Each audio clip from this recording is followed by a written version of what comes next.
अस्सलाम वालेकुम नाज़रीन, जॉब्स में खुशामदीद। नई वीडियो के साथ हाजिर हैं। आज की वीडियो में हम आपको क्लास 4 के जनरल साइंस के MCQs की तैयारी करवाएंगे चैप्टर वाइज।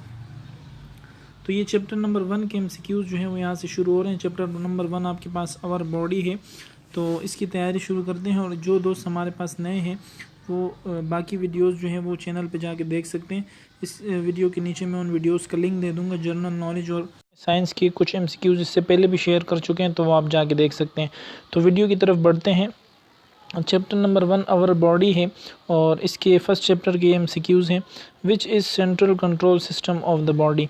बॉडी का सबसे जो मेन कंट्रोल सिस्टम है वो किसके पास है या कौन है? तो ब्रेन। ब्रेन जो है वो पूरी बॉडी का सेंट्रल कंट्रोल सिस्टम होता है। अ हेड एक is not a pain of. Sir का दर्द जो होता है वो किस चीज़ का दर्द नहीं होता? तो ब्रेन, यानी सर में जो हमारा दर्द होता है वो दिमाग का दर्द नहीं होता। Most head x happen in the. ज़्यादातर जो सर का दर्द होता है वो कहाँ पे होता है? तो नर्व्स, यानी आपके जो आसाब हैं उनमें दर्द होता है। ये ज़्यादातर हेड एक्स जो हमारे होते हैं। विच part of the body stores the food. जिस्म का कौन सा हिस्सा जो है वो फूड को स्टोर करता है या जमा करता है? तो स्टमक, मैदा। Stomach passes liquid mixture to which part of the body. Stomach यानी मैदा जो है वो जिस्म के कौन से हिस्से को लिक्विड मिक्सचर जो है वो पास करता है? तो स्मॉल इंटेस्टाइन यानी छोटी आंत। Which part absorbs all nutrients of the food. जिस्म का कौन सा हिस्सा जो है वो खाने से तमाम न्यूट्रिएंट्स यानी ग़िज़ाइयत जो है वो एब्जॉर्ब जज़्ब कर लेता है? तो स्मॉल इंटेस्टाइन यानी छोटी आंत। क्वेश्चन नंबर 7 है how many primary teeth are there. Primary कितने टीथ यानी दांत होते हैं? तो 20। How many permanent teeth do adults have. यानी एडल्ट्स जो होते हैं उनके कितने परमानेंट दांत होते हैं? जैसे हम लोग हैं तो हमारे पूरे दांत कितने हैं परमानेंट? तो 32। क्वेश्चन नंबर 9 है which part of body helps elephants to control their temperature.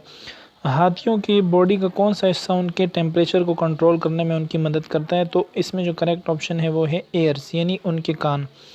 Which elephants have larger ears than Asian elephants. कौन से हाथियों के कान जो है वो एशियन एलिफेंट्स से जो है वो ज़्यादा बड़े होते हैं? तो अफ्रीकन हाथी जो होते हैं उनके कान एशियन एलिफेंट्स से बड़े होते हैं। क्वेश्चन नंबर 11 है the part of air which is visible called. Air यानी कान का कौन सा हिस्सा जो विजिबल होता है, नज़र आता है, उसको क्या कहते हैं? तो external air. Question number 12 which are the breathing centres of body. Body के जो ब्रीथिंग सेंटर्स हैं वो क्या है, यानी जिससे हम सांस लेते हैं? तो ये है लंग्स, यानी फेफड़ों के ज़रिए जो है वो हम सांस लेते हैं। क्वेश्चन नंबर 13 है where lungs of humans are located. इंसान के जो फेफड़े होते हैं वो कहाँ पे पाए जाते हैं? तो chest cavity. Question number 14 lungs are protected by. Lungs यानी फेफड़े जो हैं वो किस चीज़ के ज़रिए प्रोटेक्ट किए जाते हैं यानी हिफाजत की जाती है? तो रिब केज, यानी हमारे फेफड़ों पे, यानी आप ऊपर अगर हाथ रखें तो हमारे फेफड़ों के ऊपर ये रिब केज, ये ढांचा टाइप जो है वो आपको जो महसूस हो रहा होगा, ये फेफड़ों की हिफाजत करता है। Question number 15 where does the inhale air enter. हम जो सांस लेते हैं तो वो एयर जो है वो कहाँ जाती है, यानी जिससे सांस हम इनटेक करते हैं, अंदर की तरफ इनहेल करते हैं, तो हवा जो हम अंदर की तरफ ले रहे हैं, इनहेल कर रहे हैं, वो कहाँ जा रही है? तो वो हमारे फेफड़ों में जा रही है, लंग्स में जा रही है। Question number 16 windpipe where clean air enters is known as.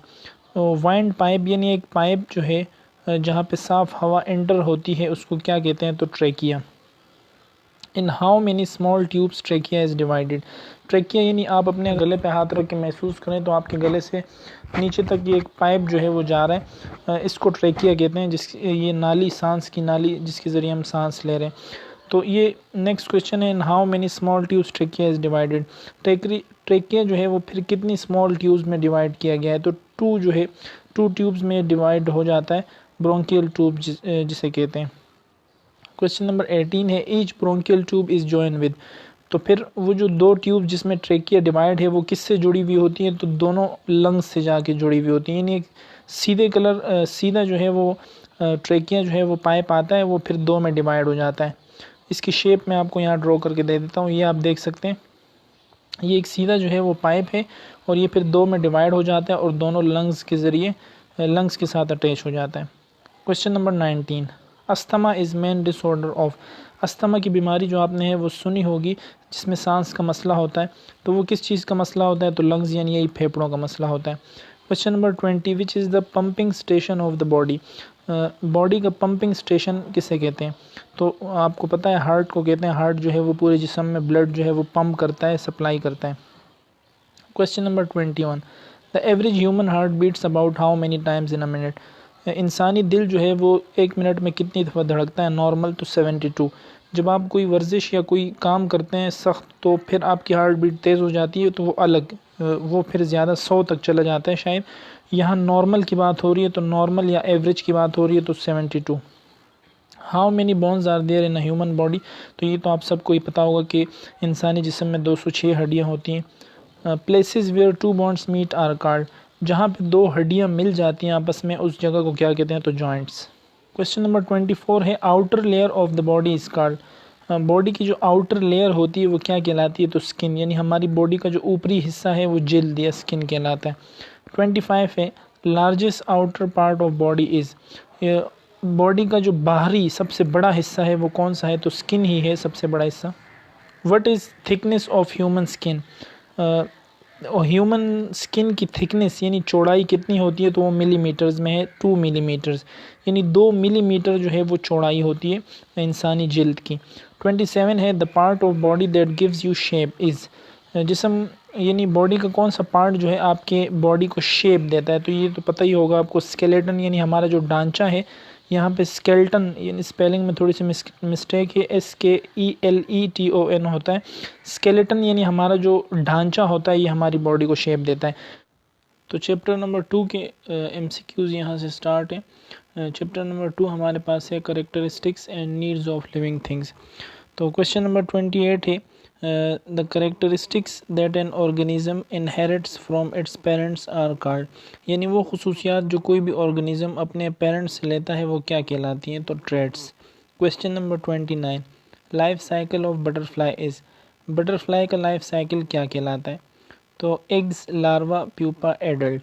यानी बटरफ्लाई जब अंडे देती है तो सबसे पहले वो एग्स, उन अंडों से फिर लार्वा निकलता है, उसके बाद वो लार्वा प्यूपा में कन्वर्ट हो जाता है, फिर वो एडल्ट बटरफ्लाई में चेंज हो जाता है।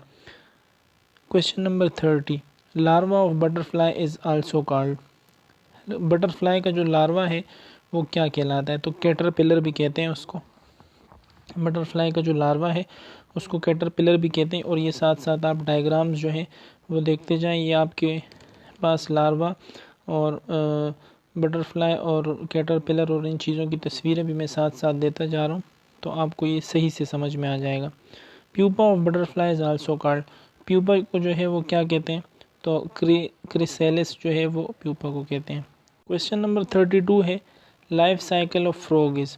फ्रॉग का लाइफ साइकिल जो है वो क्या है, तो फ्रॉग सबसे पहले स्पॉन की शक्ल में, यानी अंडों से जब बच्चे निकलते हैं तो स्पॉन कहलाते हैं। उसके बाद वो टेडपोल में कन्वर्ट हो जाते हैं और उसके बाद वो फ्रॉगलेट में कन्वर्ट हो जाते हैं। ये आप डायग्राम देख सकते हैं। Question number 33, frog eggs are also called. Frog यानी मेंढक के जो अंडे हैं वो क्या कहलाते हैं, तो स्पॉन भी कहते हैं उसको। 33 है spawn of frog develops into, यानी जो स्पॉन है मेंढक के, जो स्पॉन या अंडे जो होते हैं वो फिर किस चीज़ में डेवलप हो जाते हैं, कन्वर्ट हो जाते हैं, तो वो टेडपोल में कन्वर्ट हो जाती है। यानी जो अंडे हैं वो जब टूट के उनसे वो मेंढक के जो बच्चे निकलते हैं वो टेडपोल कहलाते हैं। उनकी जो वो स्टेज होती है वो टेडपोल कहलाते हैं। ये आप डायग्राम देख सकते हैं, इस तरह की शक्ल के होते हैं tadpole.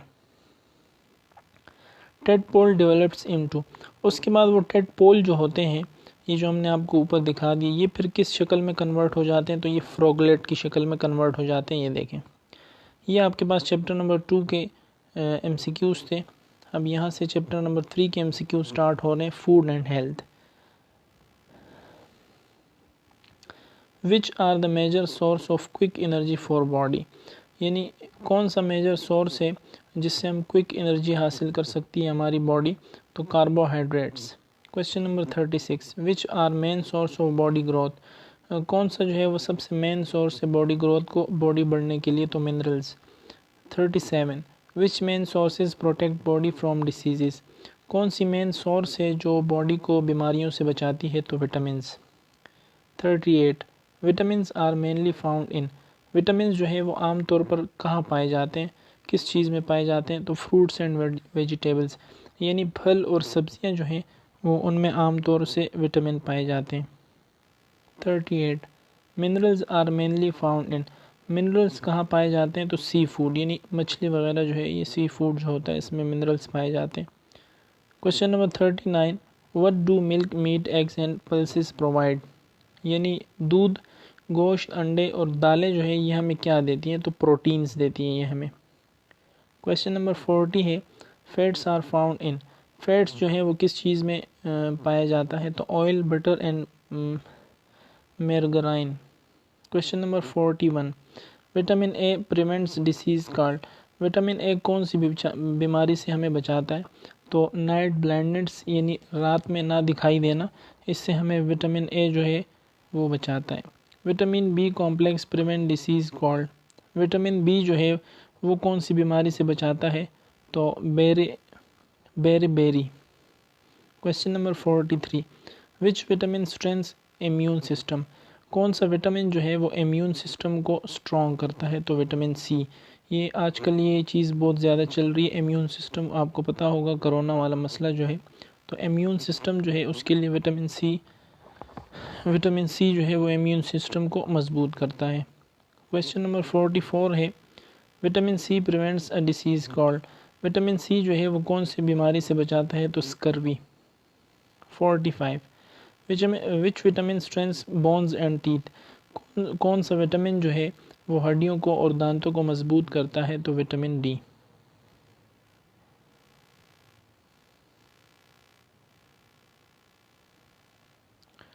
Question number 46 vitamin D prevents disease called, vitamin D हमें किन बीमारियों से बचाता है या किस बीमारी से? तो रिकेट्स यानी सूखेपन की बीमारी जिसे कहते हैं। 47 which are the building blocks of body, body के जो बिल्डिंग ब्लॉक्स हैं वो क्या हैं? तो proteins.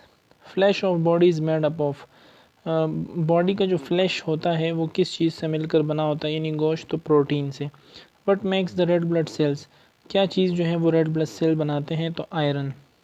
Which disease is caused by deficiency of iron, कौन सी बीमारी जो है वो आयरन की कमी की वजह से होती है? तो anaemia. Deficiency of calcium causes, calcium की कमी की वजह से क्या होता है? तो rickets. Deficiency of copper causes, copper की कमी की वजह से क्या होता है? तो kidney problems. Deficiency of magnesium causes, magnesium की कमी की वजह से क्या होता है? तो osteoporosis. Deficiency of protein causes, protein की कमी की वजह से क्या होता है? तो marasmus. Weight loss of children is due to, बच्चों का जो वज़न कम होता है वो किस वजह से होता है? तो ये मरासमस जो बीमारी है कोई उस वजह से होता है। Marasmus develop due to lack of, marasmus किसकी वजह से होता है? तो न्यूट्रिएंट्स की कमी, यानी बच्चों की जो ग़िज़ाइयत है उनको नशोनुमा सही से नहीं मिलती, तो ये बीमारी जो है वो पैदा हो जाती है। 57 kwashiorkor disease is cause by deficiency of, यानी ये बीमारी जो है वो किस चीज़ की कमी की वजह से होती है? तो आयरन की कमी की वजह से। Keeping one self clean is called, यानी ख़ुद को साफ़ रखना क्या कहलाता है? तो हाइजीन। तो ये जो है वो 3 चैप्टर के आपके पास MCQs जो है वो पूरे हो गए। उम्मीद है आपको MCQs समझ आए होंगे। तो इसकी जो बाकी जो चैप्टर्स हैं, चैप्टर नंबर 4, 5, 6, 7, 8, 9, 10 तक हैं ये हमारे पास। तो इंशाल्लाह इसका हम नेक्स्ट पार्ट बनाएंगे। आप चैनल सब्सक्राइब कर लें, आपको वो पार्ट जो है वो चैनल पे ही मिल जाएगा। और बाकी जो वीडियोस तैयारी की मैंने अपलोड की हैं वो भी चैनल पे पड़ी हैं, वो आप जाके देख सकते हैं। तो नेक्स्ट वीडियो तक के लिए इजाज़त दीजिए। अल्लाह हाफिज़।